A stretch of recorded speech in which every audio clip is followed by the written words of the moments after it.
विनायक राऊतांनीही चाकणकर यांच्यावर निशाणा साधलेला आहे। भोंदूबाबा प्रकरणात नाव समोर आल्यानंतर चाकणकरांवर चौफेर टीका झालेली आहे आणि विनायक राऊतांनीही चाकणकरांवर निशाणा साधलेला आहे। खरातचे पाय धुणं शर्मेची बाब असल्याचं विनायक राऊत यांनी म्हटलंय। खरातचा घात होण्याची शक्यता असल्याचा दावाही विनायक राऊत करतात। दीपक केसरकरांची एसआयटी चौकशी करा अशी मागणी राऊतांनी केलेली आहे। कलंकित मंत्र्यांना डच्चू द्या, राऊतांची ही मागणी। विनायक राऊतांनी चाकणकरांसह दीपक केसरकरांवरही निशाणा साधलेला आहे। दीपक केसरकरांचा एक निकटवर्तीय हा सध्या चौकशीच्या फेऱ्यात अडकलेला आहे, त्यामुळे दीपक केसरकरही या प्रकरणात आता ओढले गेलेले आहेत, ज्यावर त्यांचं स्पष्टीकरणही आलंय। तर दीपक केसरकर यांनी या प्रकरणात आपला काहीही सहभाग नसल्याचं म्हटलं होतं। दरम्यान दीपक केसरकरांची एसआयटी चौकशी करा अशी मागणी विनायक राऊत यांनी केलेली आहे। विनायक राऊतांनी चाकणकरांवर निशाणा साधलाय।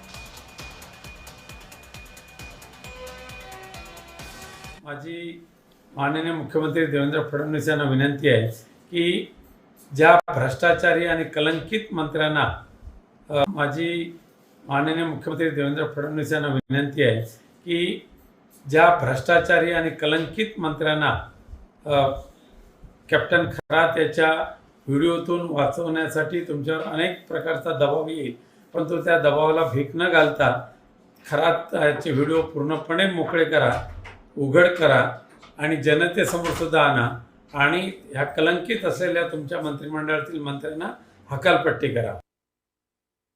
खरं म्हणजे दीपक केसरकर यांचीच एसआयटी चौकशी करण्याची आवश्यकता आहे असं म्हटलं जातं की एकनाथ शिंदे यांना कॅप्टन खरातांचा रस्ता दीपकभाई केसरकरने दाखवला आणि गुवाहाटीचा रस्ता सुद्धा खरातांनी ह्या सर्व मंडळींना दाखवला।